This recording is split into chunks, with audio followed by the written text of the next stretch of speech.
ये किस तरह की अदालती कार्रवाइयां हैं, मैं खुद भी समझना चाहता हूं। मैं माजी की तारीख पे नहीं जाता, लेकिन ये जो कुछ हो रहा है, मैं तो बहुत अफसुर्दा हूं कि ये किस तरह से है।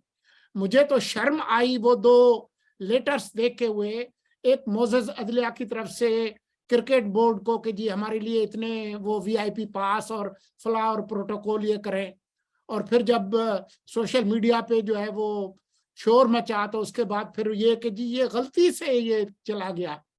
मतलब बंदा हैरान है कि ये हमारी अदलिया में क्या हो रहा है। आप हसनात मलिक के अगर कमेंट्स देखें कि मिसलिनियस ब्रांच जो है वो सुप्रीम कोर्ट में वो किस तरह की फरमाइशें जो है रिटायर जजेस की पूरी कर रही है, बंदा हैरान है। ये वही मुल्क है जो कि मुआशी बदहाली का शिकार है, ये वही मुल्क है जहां पर पेट्रोल पंप्स पे लाइनें लगी हुई हैं, ये वही मुल्क है जहां पर आपके फॉरेन एक्सचेंज रिजर्व जो है वो $3 अरब से नीचे गिर गए हैं, और पड़ोस के जो मुमालिक हैं वो हम पे तंज करते हैं, उनके जो सरबराहान हैं वो तंज करते हैं हम पे।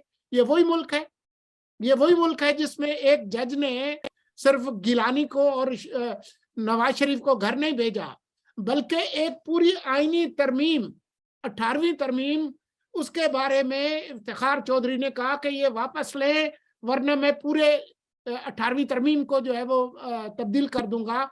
और पार्लियामान के कनपटी पे बंदूक रखकर उन्होंने 19वीं तरमीम कराई। ये किस तरह का अदालती निजाम है, मैं खुद भी समझना चाहता हूँ। जी। अवैस बाबर साहब, आप ये अदालती निजाम अब आप ही के हवाले करते हैं। आप ही कुछ समझाइए सोलंकी साहब को, वो ये जानना चाह रहे लेकिन मैं हैं कि इनको जरूर जी। समझाता, लेकिन मसला ये है कि मैंने भी आगे जाना है ना, तो हाँ। मैं बड़ा तौल के बोलता हूँ। इससे ज्यादा खुल के मैं नहीं बात कर सकता। कभी रिटायरमेंट ले ली तो इंशाल्लाह। अच्छा, चलो नहीं, लेकिन anyway, coming back to the topic, तो मुझे ये बताओ कि ये जो इस वाले ये जो लाहौर हाई कोर्ट ने 43 जो इस्तीफे थे पीटीआई वाले, वो भी उनको जो है सस्पेंड कर दिया है उस फैसले को। और फिर ये तो आपको क्या ये लग क्या रहा है कि कोर्ट्स जो हैं वो क्या करना चाह रही है? बिकॉज ये तो मामला इलेक्शन कमीशन की डोमेन है, इसमें कोर्ट्स का कितना रोल होना चाहिए? इसमें सबसे पहले तो मैं इस पे हैरान हूँ, ये लोग लाहौर हाई कोर्ट क्यों गए हैं? ये इस्लामाबाद हाई कोर्ट क्यों नहीं गए? क्योंकि टेरिटोरियल जुरिस्डिक्शन बनती है इस्लामाबाद हाई कोर्ट की। नेशनल असेंबली के इस्तीफों को लेके गए हैं ना। तो मुझे इसमें इनकी कोई एक किस्म की प्री थिंकिंग नजर आती है इनके एडवोकेट्स की उसमें, कि शायद इनको लगा कि इस्लामाबाद हाई कोर्ट में इनको रिलीफ नहीं मिलेगा। जहां तक बात है कि 43 इनके लॉ मेकर्स का जो इशू है, लाहौर हाई कोर्ट ने वो कल मैं आपका प्रोग्राम देख रहा था, हमारे दोस्त कोलीग ने नेशनल असेंबली रूल्स 2007 को उसमें हवाला दिया कि उस पे पीटीआई ने रिलाई की है। अब देखें, अगर आप स्ट्रिक्टली कानून को अप्लाई करें, स्ट्रिक्टली, तो कानून जब भी आपको रिलीफ देता है तो कानून सबसे पहले ये देखता है कि आपका अपना कंडक्ट कैसा है। अब इन्होंने जब इस्तीफे दिए, क्या ये असेंबली में बैठे रहे जब तक वो एक्सेप्ट नहीं हुए? क्या ये काम करते रहे जो इनका काम है लॉ मेकर का?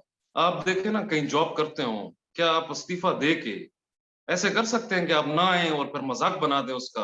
कभी कहें कि एक्सेप्ट करो, कभी कहें कि एक्सेप्ट न करो। तो उन रूल्स की एप्लीकेशन अगर कोर्ट स्ट्रिक्टली लॉ को अप्लाई करे, तो कोर्ट को पहले ये देखना चाहिए कि इनका अपना कंडक्ट कैसा है, इनके अपने हाथ साफ हैं या नहीं। अगर इन्होंने इस्तीफा दिया होता, पार्लियामेंट आ रहे होते, जब तक एक्सेप्ट न हुआ होता काम शाम कर रहे होते, ये तो टीवी पे बैठे होते हैं, ये नारे लगा रहे हैं, इन्होंने पार्लियामेंट की बेइज्जती की है बहुत ज्यादा।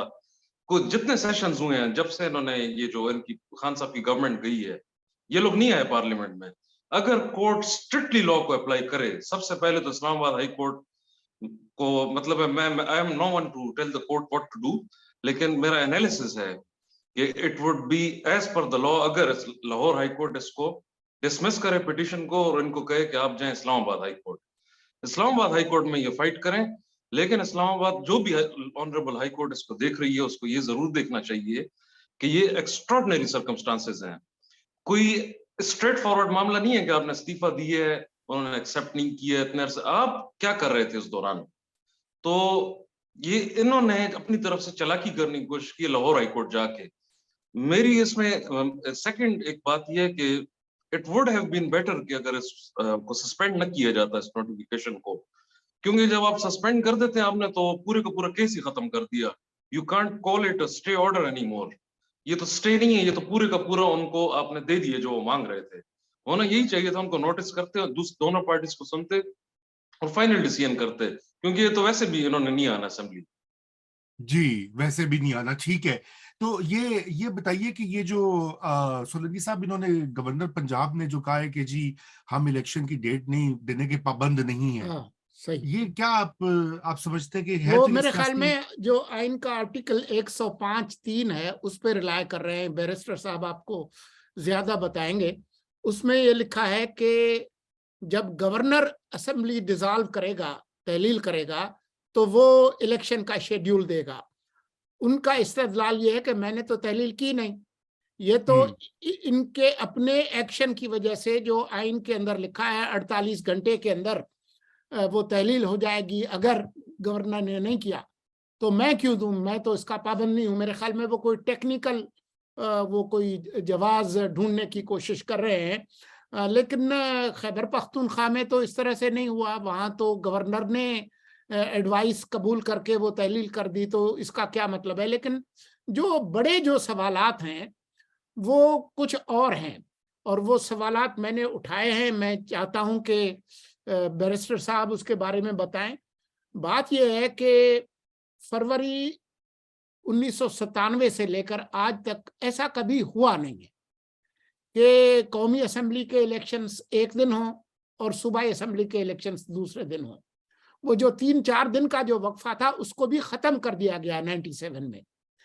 और उसका पीछे गालिबन जो रूह थी वो ये थी कि जब कौमी असेंबली के इलेक्शन हो जाते हैं और कौमी मूड का पता चल जाता है, तो वो सूबाई असेंबली के इलेक्शन पे भी एक तरह से असरअंदाज होंगे।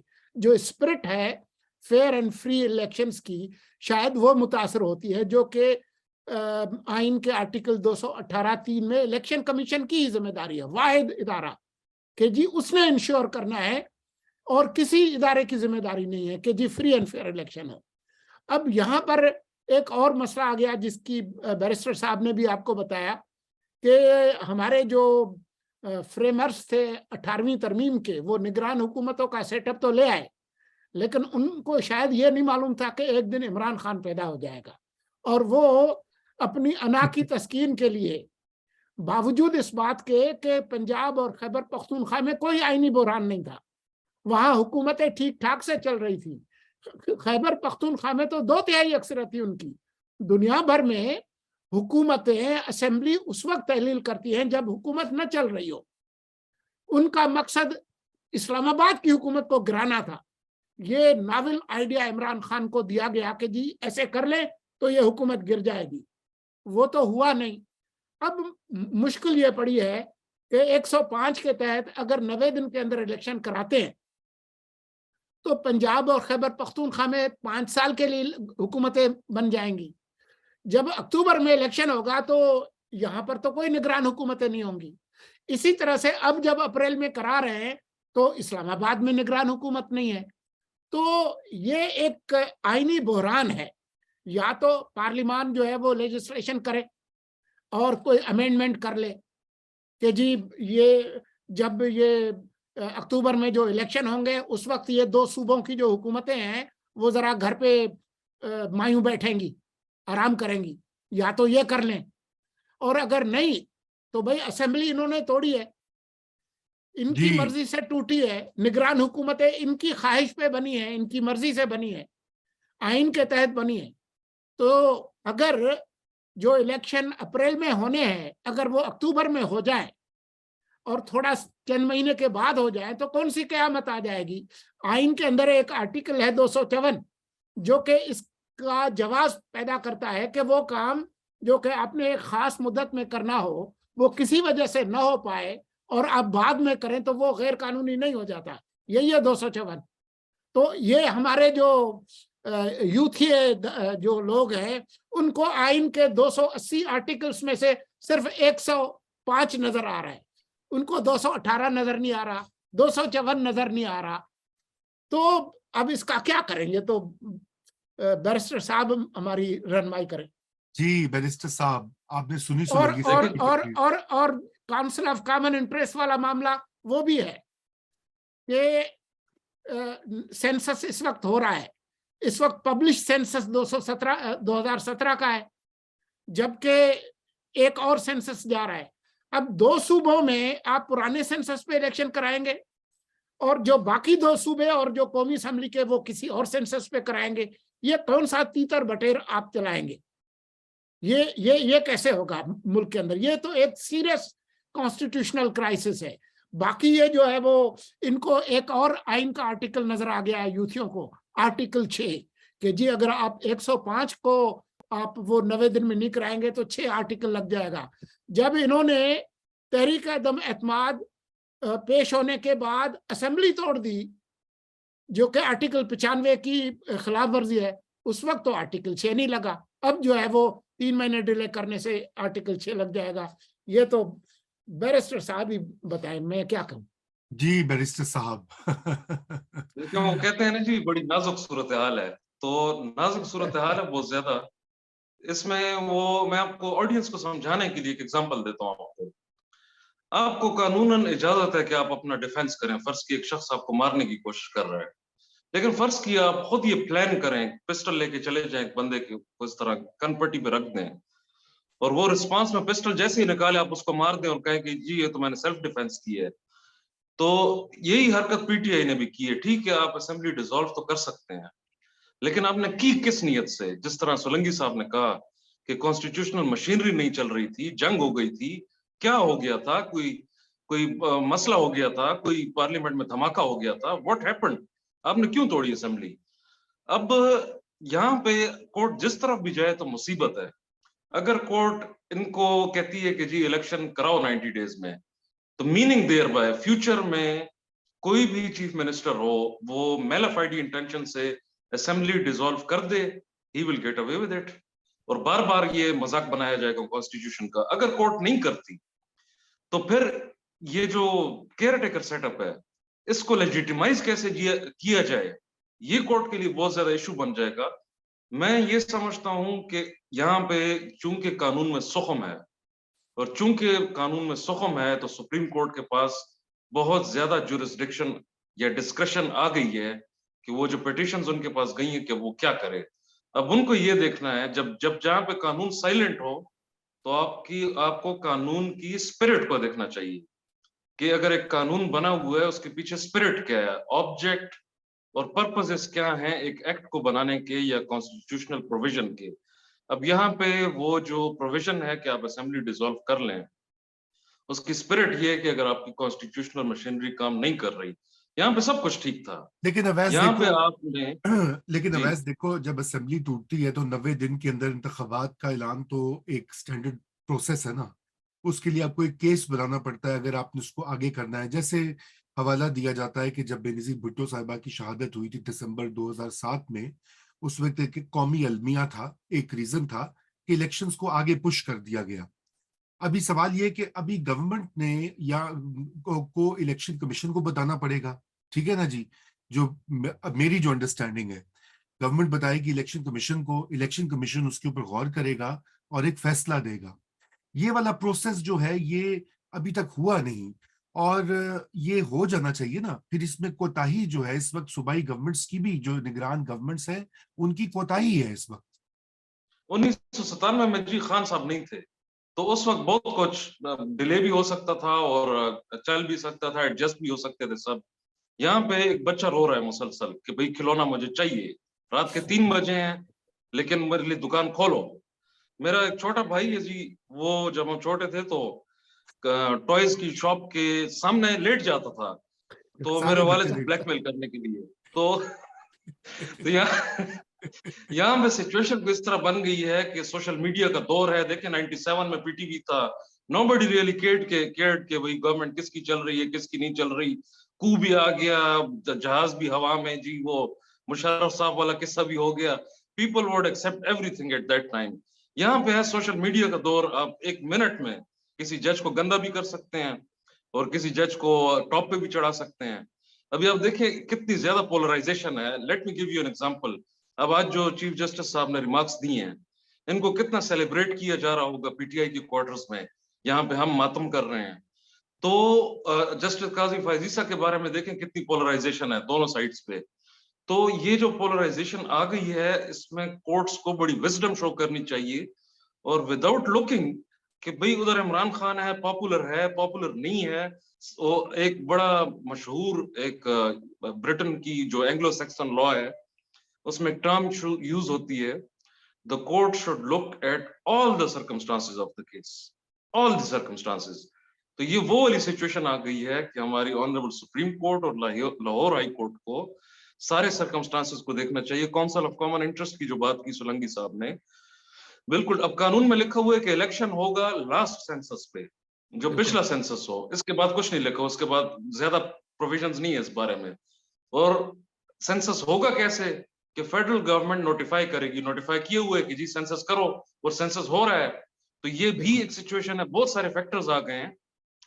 तो अब सोलंकी साहब ने तो मेरे ऊपर बॉल फेंकी, मैं बॉल वापस कोर्ट पे फेंकता हूँ, क्योंकि इससे ज्यादा खेलने का मौका हमारे पास नहीं है। नहीं, लेकिन देखें एक चीज ये है कि ये बात दुरुस्त है कि एक जो है लाडला जिद कर रहा है, वो हकीकत है। उस लाडले को भी जिन्होंने बनाया है वो भी कोई जिम्मेदारी अब कबूल करे ना। अब ये तो मतलब पाकिस्तान के इदारे अवाम यरगमाल बने हुए हैं, और जिन्होंने उसको यहाँ तक पहुंचाया है लाड प्यार करके, जैसे कि आपके वालिद ने आपके छोटे भाई को हर वक्त टॉय खरीद के दिया जब वो लेट जाता था दुकान के सामने। अगर वो उस वक्त उसको टॉय ना देते, ठीक है ना, सीधा करके रखते, तो वो ये हालत ना होती। तो बात ये कि अब वो भी तो कोई जिम्मेदारी करे ना। वो तो हाथ धो बैठे हैं, ठीक है ना। अच्छा, और वो है कि वो जनाब टारगेट किए जा रहे हैं हमारे खान साहब। वो कल आपने देखा होगा एक वीडियो वायरल हुई है जिसमें उन्होंने कहा कि देखें जी, एक ऐसी फौज और आईएसआई है कि ये मुझे पाकिस्तान के सबसे बड़े और मकबूल लीडर को मारना चाह रही है। बड़ा सीरियस ये उनके अल्फाज है। अब ये भी नहीं कह सकते कि ये फेक न्यूज है, ये गलत उनके वर्ड्स को ट्विस्ट किया गया है, आउट ऑफ कॉन्टेक्स्ट है। मतलब बड़ी क्लियर हेड ऑन जिसे कहते हैं वो कोलिजन है। तो अब सवाल ये पैदा होता है कि इस वक्त जो उनको भी इसके बारे में सोचना होगा। जाहिर बात है कि वो जो उन्होंने किया कैसे उसको अंडू करते हैं, मगर उससे ज्यादा इंपॉर्टेंट बात है कि गवर्नमेंट को एज ए फेडरल गवर्नमेंट और जो निगरान हुकूमतें जो आईनी क्रीचर्स हैं, उनको आइन और कानून को के मुताबिक चलना है। वो तो नहीं है ना, एस्टेब्लिशमेंट तो नहीं है या ब्यूरोक्रेसी तो नहीं है कि अपनी मर्जी से मनमानी करें। उनको तो ये चाहिए ना कि अब वो केस बनाए। अगर उन्होंने इलेक्शन जो है कता कलामी माफ जी, आपको याद हो सेठी साहब ने कहा था कि अपने डिफरेंट प्रोग्राम्स में कि एस्टेब्लिशमेंट ये फैसला कर चुकी है कि अब इनको नहीं आने देना। अब जब सेठी साहब कोई बात कहते हैं वो तो पत्थर पे लकीर है, और यूजुअली की जो प्रेडिक्शंस हैं वो मैंने नहीं देखा आज तक कोई ना हुई हो उस तरह जिस तरह उन्होंने प्रेडिक्ट किया हो। तो गवर्नमेंट मुतमईन इस पे हुई बैठी है कि जी एस्टेब्लिशमेंट ने ये फैसला किए हुए है कि इसको नहीं आने देना। इसलिए पीएमएलएन गवर्नमेंट ने अपना होमवर्क नहीं किया। मैंने पिछले प्रोग्राम्स में डिफरेंट कानूनी चीजें उनके सामने रखी थी जो वो स्टेप्स ले सकते थे कि ये क्राइसिस। अभी देखें इन्होंने तो पिटीशन जमा कर दी है, मामला सब जुडिस हो गया है। ये अपनी तरफ से बहुत सारी तैयारियां कर सकते थे, जिस तरह मैंने आपको एग्जांपल दी थी प्रोक्लेमेशन ऑफ इमरजेंसी की। ये अगर सिर्फ माहौल भी वो बना देते तो अभी ये बेटर पोजीशन में होते। अब हो गया है मसला की बात चली गई है कोर्ट में, और जहां तक आप कह रहे हैं कि एस्टेब्लिशमेंट को भी सोचना चाहिए, यही तो मसला है ना रजा साहब, कि एस्टेब्लिशमेंट फैसला करती है, सोचती बाद में है। और मतलब है कि वो ये सोचते हैं कि चलो हमें सोचने की जरूरत क्या है, बस हमने फैसला कर दी है और इसी तरह होना चाहिए। और और ये एक और चीज ये खान साहब के आने से, अब माने या ना माने, एस्टेब्लिशमेंट की पावर बहुत ज्यादा पहले के मुकाबले में कम हो गई है। देखें पहले एस्टेब्लिशमेंट का नाम, हम कितने अदब से, आपने मेरे आर्टिकल्स पढ़े होंगे, कितने अदब से हम उन पे क्रिटिसिज्म और वो लिखते थे, कितना संभल संभल के, और कि हम अपने बड़ों से गुजारिश करते हैं, ये हमारी टोन होती थी। अब देखें एस्टेब्लिशमेंट के बारे में 18 साल का लड़का, 16 साल का लड़का, उस दिन 5 साल का बच्चा कहता है कि मैं गिरफ्तारी देता हूँ। अच्छा, अब जजेस भी इस्टेब्लिशमेंट के खिलाफ इनडायरेक्टली बोलने लगे हैं। यानी आज जो चीफ साहब ने बात की है, ये इस गवर्नमेंट की लेजिटिमेसी के साथ साथ एस्टेब्लिशमेंट को भी इनडायरेक्टली हिट कर रहे थे कि ये किन लोगों को अपनाए हैं, इनकी तो लेजिटिमेसी नहीं है, विदाउट टेकिंग इनटू अकाउंट कि इसी तरह खान साहब ने भी पीएमएलएन की गवर्नमेंट को खत्म किया 2014 से शोर मचा मचा के इनकी मर्जी से, 17-18 में। इनकी इनकी शमूली मर्जी और इनकी पार्टिसिपेशन और इनकी सहूलतकारी के साथ वो खत्म किया। खुद पिटिशनर थे इमरान खान साहब, मुख्तलिफ दरखास्तें जो थी एग्जैक्टली। नाअहली की और दीगर। अच्छा, बहरहाल देखिए, मैं जो बात करना चाह रहा था ना, मैं अपने नुक्ते पे आता हूँ। नुक्ता ये था कि अब 90 दिन में इलेक्शन करवाने हैं, उसका इसको निगरान हुकूमतों को अगर उन्होंने डेट तो उनको देनी पड़ेगी। उनको ये बताना पड़ेगा कि जी 90 दिन में हो रहे हैं, ये तारीख अप्रैल का एंड बनता है, या नहीं हो रहे तो उसकी रीजंस क्या है। सोलंकी साहब ने कुछ जिक्र किया, उन्होंने वो कहा कि वो जो सेंसस हो रहा है वगैरह वगैरह, लॉ एंड ऑर्डर का मसला है खैबर पख्तूनख्वा में, वो सारी बातें फिर उसको इलेक्शन कमीशन ने जांचना है, जो कि मजाज अथॉरिटी है, जो कि इलेक्शन कराने का पाबंद भी है, जिम्मेदार भी है, आईनी फरीजा है उसका। वो फिर उनको जो निगरान हुकूमतों का जो मौकफ है उसको वेन करके एक फैसला देगा कि जी ये नहीं, आपकी इस्तदलाल में वजन नहीं है, या वजन है तो फिर उसको आगे करेंगे। ये लेकिन जी प्रोसेस मैं अभी एक तक नहीं हुआ। मुफ्त मशवरा पीएमएलएन गवर्नमेंट को देता हूँ कि इनके जी जो गवर्नर्स हैं खैबर पख्तूनख्वा के और पंजाब के, ये प्रेसिडेंट को लिखें कि क्या क्या वो वजूहात हैं जिनकी वजह से हम इलेक्शन की डेट नहीं दे सकते, और इस सूबे में, हमारे सूबों में कॉन्स्टिट्यूशनल मशीनरी काम नहीं कर सकती। जब ये करेंगे, इससे नेशनल असेंबली के पास पावर आ जाएगी सूबों को चलाने की फॉर द टाइम बीइंग। वही जो मैंने आपके साथ पिछले प्रोग्राम्स में डिस्कस किया था। यहाँ पर मसला ये है, पीएमएलएन बैठी हुई है या पीडीएम एस्टेब्लिशमेंट के आसरे पे कि यार चलो कोर्ट जो भी कर दे, एस्टेब्लिशमेंट तो नहीं चाहती ना कि खान साहब आए, चले बस कोई मसला नहीं है जी, no trouble, but trouble can come definitely. जी बिल्कुल, ये आपने 100% दुरुस्त बात की। सियासी लोगों को सियासी स्ट्रेटजी होनी चाहिए। ये नहीं होना चाहिए कि जी बिल्कुल। फलाना जनरल ये कर देगा हमारे बिहाफ में, फलाना जनरल हमारी मदद कर देगा। भाई आपकी मदद नहीं उन्होंने करनी होती तो आप इस मुकाम पे ना होते या एग्जैक्टली आपके साथ जो जी। सलूक किया देखिए ये गया है। भी इसकी भी पॉसिबिलिटी है।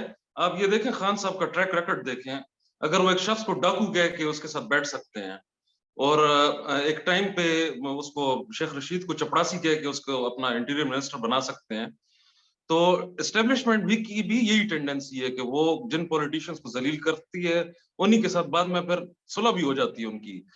तो पीडीएम को ये हाँ, लेकिन सोचना सुलह चाहिए। देखो ना, सुलह सुलह होती है, लेकिन उनको कभी वो वाले शफकत और वो वाला लाड प्यार नहीं मिलता जो एक सगे बेटे को मिलता है। देखो ना, सौतेले जो होते हैं ना, उनको खाना भी कम मिलता है, आखिर में मिलता है जायदाद में हिस्सा भी हड़प हो जाता है। तो यहाँ पे यही बात है। अब मैं सोलंकी साहब आपसे ये पूछता हूँ, ये इसी नुक्ते को आगे बढ़ाते हुए, ये सियासी मैदान में इनकी सियासी हिकमत अमली क्यों इतनी वीक है।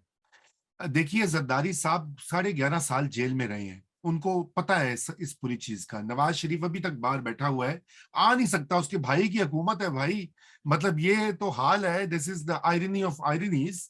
तो उनको ये वो गुजरे हैं, तो उनको पता है कि ये सियासी मैदान में सियासी जो मसाइल होते हैं वो सियासी हरबों के साथ ही डील होते हैं। ये जो एक इम्प्रेशन बन गया है कि पीडीएम की जमातें जो हैं और पीपीपी जो है वो अभी स्टैब्लिशमेंट के साथ सेट हैं, उनका ये ख्याल है कि जी बड़े जनरल साहब जो हैं वो उनकी मदद करेंगे, या मदद नहीं करेंगे तो बिल्कुल पीछे न्यूट्रल रहेंगे, वगैरह वगैरह। ये इसके अलावा उनको प्रोएक्टिव अपनी सियासी हिकमत अमली नहीं होनी चाहिए। देखिए, खान साहब कम से कम आप क्रिटिसाइज करें उनको, ये आप बैरिस्टर साहब ने भी किया, सोलंकी साहब आपने भी ठीक ठाक उनकी क्लास ली आज। लेकिन आप खान साहब को इस चीज पे डाउट नहीं कर सकते कि सियासी पत्ते वो अपने धड़ाधड़ खेल रहे हैं। पहले तो हमें ये पता था कि उनके पीछे दो बड़े जर्नैल उनको आसरा दिए हुए हैं। आज तो ऐसी सूरत हाल भी नहीं है। उन्होंने हर रोज हर दूसरे दिन वो एक नया कार्ड खेलते हैं, चाहे वो वीक कार्ड हो, चाहे वो ना हो, लेकिन उनको जो है और वो खेलते हैं, और सियासी तौर पर वो इस वक्त जो है मुकाबला कर रहे हैं ना सिर्फ इस्टेब्लिशमेंट का बल्कि अपनी जो राइवल जमातों का। तो जबकि ये जो पार्टियां हैं जिन्होंने इक़्तिदार लेके जो बैठ गए हैं, और इनके पास क्यों नहीं है उस तरह की सियासी हिकमत अमली, वो क्यों नहीं दिखाई दे रही? ये बताइए ना जरा। मुख्तसर तरीन जवाब तो ये है कि मैं आपसे इत्तेफाक करता हूँ। Thank you. बड़ी और अगर ये मैं बड़ा थोड़ा सा रेयर ओकेजन होता है नाजरीन जब सोलंकी साहब मुकम्मल इत्तेफाक करें, कोई लड्डू शड्डू खिलवाते हैं जी। अच्छा आगे बढ़े। लेकिन अगर इसको थोड़ा सा इसकी वजाहत करें तो मैं ये कहूँगा कि ऐसा लगता है कि इस्लामाबाद वाली जो सरकार है वो ऑटो पायलट पे चल रही है। बिल्कुल। Very true. और उनका ख्याल ये है कि क्योंकि हम आर्टिफिशियल इंटेलिजेंस के दौर में हैं तो ये खुद ही कहीं ना कहीं कश्ती पहुंच जाएगी। आप इससे अंदाजा लगाएं कि ये इन तमाम लोगों ने और ये इल्जाम भी कि जी एस्टेब्लिशमेंट भी इनके साथ है, एक आदमी एमपीए उसको घर नहीं बिठा सके जिसके नतीजे में पंजाब असेंबली टूटी। ऐसा ही है जी, ऐसा ही है। एक आदमी। बिल्कुल बिल्कुल। तो देख- अब और क्या बंदा बात करे कि इनकी क्या सियासत है। एक नहीं और बेवकूफी ये कर रहे हैं जी, ये जो पकड़ धकड़ शुरू है ना जी, ये शेख रशीद ये वो, तो वो कहते हैं प्रेशर क्रिएट्स रेजिस्टेंस। ये जो 12 एफआईआर है एक बंदे पे, और इससे वो मजीद इमरान खान को एम्पावर कर रहे हैं। बिल्कुल कर रहे तो हैं। ये देखिए चीज ना, भी देखो वो उन्होंने कसदन नहीं किया होगा यकीनन, लेकिन इमरान खान उसको सियासी तौर पे यूज कर रहा है इस वक्त।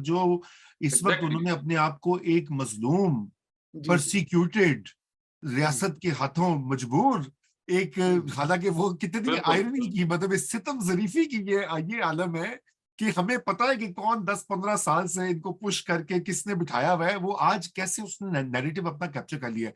सोलंकी साहब, मैंने ये बात इसलिए आपसे पूछी थी, इसके भी पीछे एक वजह है। वो मैंने पहले तो कुछ बयान किया, लेकिन मैं इसको मजीद इलेबोरेट करता हूँ। मैं मजीद इसको इस तरह से इलेबोरेट करता हूँ कि अगर आपने पीटीआई के एमएनएस के इस्तीफे कबूल करने थे तो आप 6 महीने उनके ऊपर मुर्गी की तरह क्यों बैठे रहे? आप उस वक्त एक्सेप्ट करते इस्तीफे, निकालते उनको ऐवान से बाहर। देखिए ना, ये फिर मेला फ्राइडे का बज़ाहिर दिखाई देता है कि आपने कुछ महीने उनके ऊपर बैठे रहे ताकि उसको कैसे यूज करें, सियासत करें। जब वो मौका आया तो आपने एक्सेप्ट कर ली। देखिए ना, ये बातें मैं इसलिए अर्ज कर रहा हूं कि ये बड़े मंजे हुए पुराने खिलाड़ी हैं।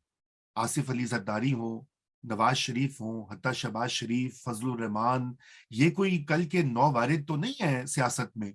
तो ये यहाँ पर एक शख्स की, एक पॉपुलिस्ट लीडर की जो कारस्तानियां और सियासी वो जो है क्या कहते हैं शतरंज की मूव्स, उसके आगे कुछ बेबस से दिखाई दे रहे।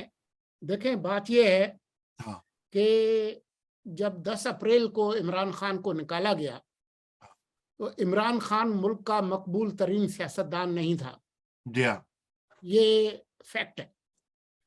अगर उस दिन जो इनके अपने डिप्टी स्पीकर कासिम सूरी के भेजे हुए नोटिफिकेशन पे आप इन सब लोगों के इस्तीफे कबूल कर लेते और आप एक मिनी इलेक्शन में चले जाते तो कौमी असेंबली की शक्ल कुछ और ही होती।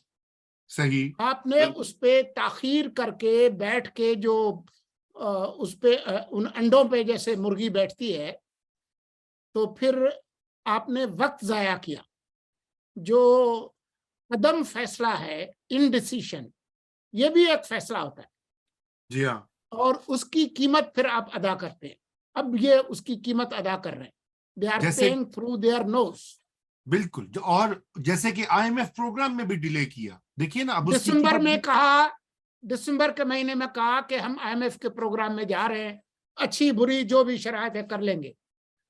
अब आज फरवरी की 9 तारीख, जी हाँ बिल्कुल, आखिरी दिन, और अभी तक और माहिदा जो है, आपके जो ज़खायर हैं वो 2.9 अरब डॉलर, 3 अरब डॉलर से भी कम है। बिल्कुल। सोलंकी आज साहब, हम, अगर आपकी इजाजत हो, जी, आखिरी कमेंट, फिर हम ये ये जो टाइम हमारा खत्म हो जस्ट रहा है। लास्ट कमेंट, ये जो डार साहब की ने जितना नुकसान दिया है पीडीएम को, इतना नुकसान मैं नहीं समझता किसी और ने भी PMLN को आज तक दी है। मिफ्ता साहब बिल्कुल ठीक ठाक जा रहे थे और मेरे ख्याल में अगर उनको न छेड़ा जाता तो आज इनकी पॉलिटिकल हालात भी PMLN के बहुत बेहतर होते और मुल्क की इकोनॉमी भी बहुत बेहतर जगह पे होती। डार साहब हैं पुराने आदमी, वो हकीम वाला सिस्टम है उनका, और जो मिफ्ता साहब हैं वो है अपडेटेड आदमी और वो प्रूव हो गया है करंट हालात से। तो ये एक के बाद दूसरा ब्लंडर कर रहे हैं सिर्फ इस होप पे कि चलो जी एस्टेब्लिशमेंट ने फैसला कर लिया कि खान को नहीं आने देना, लेकिन एस्टेब्लिशमेंट ने पहले ये भी फैसला किया था कि नवाज शरीफ को नहीं आने देना, तो आने दिया ना फिर, तो वो फैसले बदल भी सकते हैं। बिल्कुल, बहुत आपने 100% आज का कंक्लूडिंग कमेंट दिया है। मेरे ख्याल से जो मैं बात अर्ज करना चाह रहा था आपसे भी और नाजरीन से, वो ये कि अनफॉर्चुनेटली मौजूदा हुकूमत जो है फेडरल लेवल के ऊपर, उसका जो तौर तरीका है वो बिल्कुल जिसे कहना चाहिए कि इफेक्टिव नहीं है। और यही वजह है कि इस वक्त उनको कोर्ट ऑफ पब्लिक ओपिनियन, अदालतों में और सियासी मैदान में सख्त चैलेंज का सामना है। और ये इस वक्त जो है, अगर वो नहीं ये समझ रहे और वो बस मजे से 80-85 मिनिस्टर बना के इक़्तिदार के मजे लूट रहे हैं, तो ये जान लें कि ये बड़ा शॉर्ट लिव्ड उनके मजे हैं, क्योंकि आगे उनके लिए जो है ना फिलहाल कोई उम्मीद की किरण दिखाई नहीं दे रही। इसी के साथ नाज़रीन आपसे इजाजत, और कल आपसे फिर मुलाकात होगी इंशाल्लाह। खुदा हाफिज।